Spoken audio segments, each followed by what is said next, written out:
প্রথম চান্সে যদি জান্নাতে যেতে চান, জাহান্নামের কোনো স্পর্শ ছাড়া যদি জান্নাতে যেতে চান, তাহলে এই 16 বদঅভ্যাস থেকে, 16টি অপরাধ থেকে নিজেকে বাঁচাবার চেষ্টা করতে হবে। নাম্বার 1, যাদের মধ্যে ঈমান নাই তারা জান্নাতে যেতে পারবে না। দ্বিতীয় সবচেয়ে বড় বাধা হলো আত্মীয়তার সম্পর্ক ছিন্ন করা। আত্মীয়তার সম্পর্ক ছিন্নকারী সে জান্নাতে যেতে পারবে না।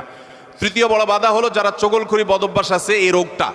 চতুর্থ, প্রতিবেশীকে কষ্ট দেওয়ার রোগ যাদের আছে। 5 নম্বর হলো অহংকার। 6 নম্বর হলো প্রতারণা করা, মানুষের সাথে মানুষকে ধোঁকা দেওয়া। 7 নম্বর হলো দান করার পর খোঁটা দেওয়া। 8 নম্বর হলো কৃপণতা। 9 নম্বর হলো ঘুষ দেওয়া নেওয়া। 10 নম্বর হলো মা বাবার নাফরমানি করা, মা বাবার অবাধ্য হওয়া, মা বাবার অসম্মান করা। 11 নম্বর হলো মাদক আসক্ত হওয়া। 12 নম্বর হলো হারাম উপার্জন দ্বারা, হারাম খাদ্য দ্বারা, পানীয় দ্বারা শরীর গঠন করা। আর 13 নম্বর হলো রূঢ় স্বভাবের হওয়া। 14 নম্বর হলো গণক হওয়া। 15 নম্বর হলো ব্ল্যাক ম্যাজিক করা, ব্ল্যাক ম্যাজিশিয়ান। আর 16 নম্বর হলো সিল্কের পোশাক পরা।